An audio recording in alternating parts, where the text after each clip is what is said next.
Pakistan army की कमान संभालने वाले नए army chief general Asim Munir ने अपने कैरियर में क्या क्या कामयाबियां हासिल की। Chief of army staff general Asim Munir पाक फौज के सीनियर तरीन 3 स्टार ऑफिसर हैं, जो पाकिस्तान मिलिट्री एकेडमी के फारिग तहसील हैं। उन्होंने ऑफिसर्स ट्रेनिंग स्कूल मंगला से तरबियत मुकम्मल करके पाक फौज में शमूलियत इख्तियार की। दौरान तरबियत उन्हें बेहतरीन कारकर्दगी पर एजाजी शमशीर से नवाजा गया। तरबियत मुकम्मल करने के बाद उन्होंने पाक फौज की फ्रंटियर फोर्स रेजिमेंट में कमीशन हासिल किया।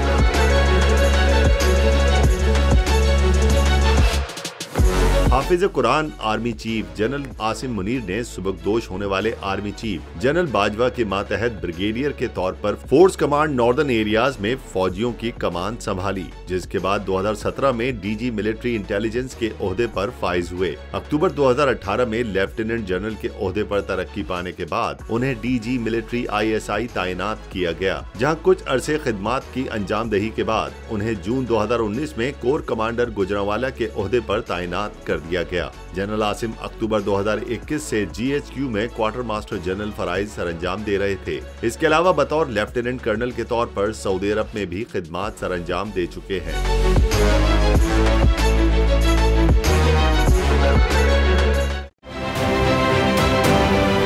आप ये समझें, ये जो हक है ना, हक पे खड़े रहना और हक को बोलना, ये दूर से लगता है तन्हा हो गए लोग। आप खान साहब को देखें, तन्हा दिखाई देने, सारी जमातें मिलकर उनके खिलाफ हैं, लेकिन आज भी पाकिस्तान की आवाम उस हक की आवाज़ के पीछे जो है 80% से ज़्यादा आवाम उनके साथ है। सेम एग्जैक्टली इसी तरीके से बोल की कहानी है भाई, बिल्कुल अलग आपको तन्हा दिखाई देगा, हर जगह आपको खड़ा हुआ नजर आएगा, हटेगा नहीं किसी चीज़ से। और उसके साथ भी 80% आवाम अगर आज आप देखें तो उसे बोल दिख रही है।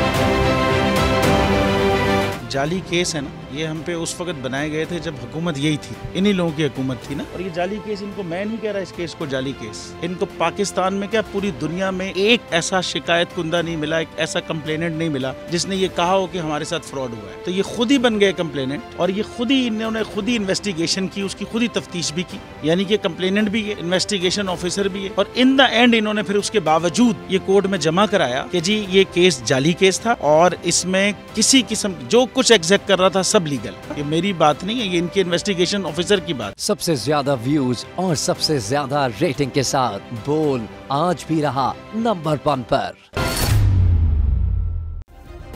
सब्सक्राइब करें और बेल दबाएं ताकि कोई खबर रह न जाए।